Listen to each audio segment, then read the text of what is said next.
While many people say it's paranoia to be concerned about the centralization and digitalization of data in today's society, such concerns have been confirmed with instances like Amazon.com remotely deleting copies of ebooks from their Kindle e-reader. Yes, ironically enough, one of those copies was George Orwell's 1984, where part of the plotline, it talks about a tyrannical government deleting data, coining the term disappearing down the memory hole, by removing any evidence that such data even existed. And back in 2009, it was discovered that countless copies of Orwell's 1984 were remotely deleted off of customers' Kindles without any notification or any sort of warning, after it was discovered that that particular copy had been posted by a publisher that didn't actually have the rights to the book. Yes, back in 2009. Quote, Amazon remotely deletes Orwell ebooks from Kindles. Yes, of course. This type of an event is only getting more and more probable as we move closer to the finalist phase of the New World Order. As Facebook now is just disappearing news down the memory hole as well that it believes is just fake or inaccurate or maybe a conspiracy theory. Yes, they actually censor posts from showing up on your friends' news feeds because Facebook decides whether or not they think that you want to see the posts that your friends want to share with you. You know, a similar instance happened with the remote deletion of a program of Jesse Ventura's, an episode of his conspiracy theory television show that aired on True TV for a few seasons, when literally Time Warner Cable remotely deleted one of the episodes, the police state episode, from customers' DVRs who had recorded the show after a congressman who appeared in the episode pressured Time Warner because he didn't like the way that he was portrayed in the show, or perhaps Congress pulled the "this is a matter of national security" card, because it was the episode about the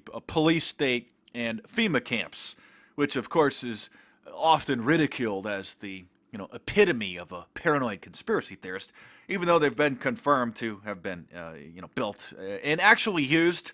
I mean, back in 2004, there was 1,200 protesters in New York City that were taken to a secret FEMA camp that was built in an old bus garage off the Hudson River, on the side of the Hudson River, on Pier 57. Just go and Google Pier 57 secret prison camp. And yes, 1,200 protesters during the RNC were taken to this FEMA camp, which supposedly just didn't even exist, right? But it's just in case of a natural disaster. That's what the government says, the FEMA camps exist. So we have this instance, and the only reason that the blogosphere found out about the Orwell books being remotely deleted is probably because somebody who was in the tech blog industry noticed that their copy was just disappeared down the memory hole, and people started chatting and figuring this out, and so it made some fairly big news. And, the New York Times, eGadget, other mainstream outlets recorded on this, and then the CEO, Jeff Bezos, had to apologize. But that's not the only Orwellian extent of ebooks. Actually, they report back to the publisher, to the manufacturer, to the distributor, to Amazon or Apple or Google, wherever you're getting the book from, about what you're reading, what you highlight, how long it takes you to read, which pages you've read, etc., etc. Really, the original Big Brother is watching you on Amazon Kindle. Yes, yes. This recently, when Google vice president said that we're facing a potential information black hole.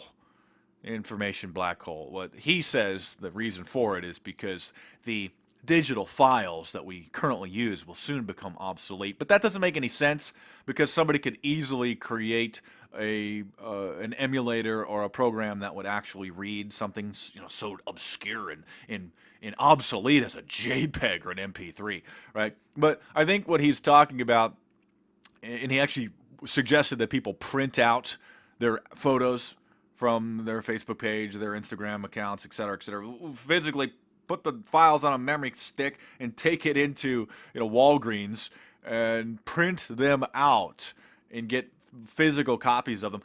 Probably because he knows what other people, the elites know, and perhaps he's just trying to give people a heads up that there is a very real possibility that a solar flare could just wipe out virtually every electronic storage device. In fact, it almost happened a few years ago, and it didn't get reported on until like months later. And of course, it wasn't the lead story on all major mainstream media because, well, Operation Mockingbird controls the mainstream media. Just a couple small little articles.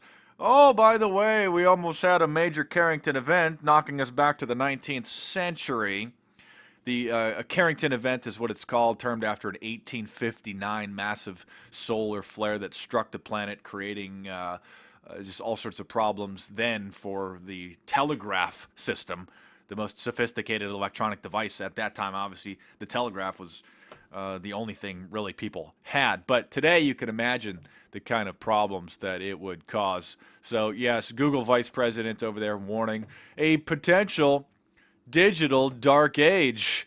Either that or it could be a rogue virus like the Stuxnet virus that America and Israel created to fry the nuclear power plant systems in Iran that has also just leaked out and just got out of there. And so there also is the high risk factor of having something like that, or a nation state, or just some rogue hackers, or just some intelligent teenager shutting down the internet, or just causing some virus to just fry all electronic systems and storage devices. So we're in a world now where there's an entire generation that are growing up knowing nothing other than to have smartphones, tablets, and the internet permeate virtually every aspect of their lives.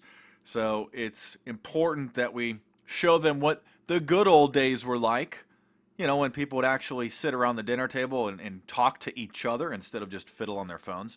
When the kids would, sit and listen to the parents, or the parents would use dinner time to, talk to their children instead of just handing them a smartphone or a tablet and pulling up a television show or a movie on Netflix in order to babysit the child at the dinner table. Yeah, remember those good old days? Family time, stuff like that. It's just a thing of the past in the New World Order, of course. But this, one of the most historical examples. I've talked about it in previous videos, of course, but there's more and more people coming to the YouTube channel, more and more people sort of coming of age, growing up, trying to figure out this strange world, seeing the dangers of this Orwellian nightmare unfolding. If you want to put the pieces of the puzzle together, I urge you to check out some of the previous videos in the playlist on my YouTube channel. Subscribe if you're new. You can check out my book, Big Brother, The Orwellian Nightmare Come True, in paperback on Amazon.com. And in other Orwell news, apparently 1984 is potentially getting a new updated film adaptation because the film studio headed up by Ron Howard has obtained the rights. And this article from 2012 in the Hollywood Reporter says that at that time they didn't have a script, they didn't even have a screenwriter chosen for it yet. So no new information on this, but long overdue. Although it probably would be a matter of national security, would just scare people too much to really learn that there's almost very little time to even begin to undo the damage of this unfolding Orwellian nightmare that we're in. Anyway, thanks again for watching. Stay tuned. There's more videos coming soon.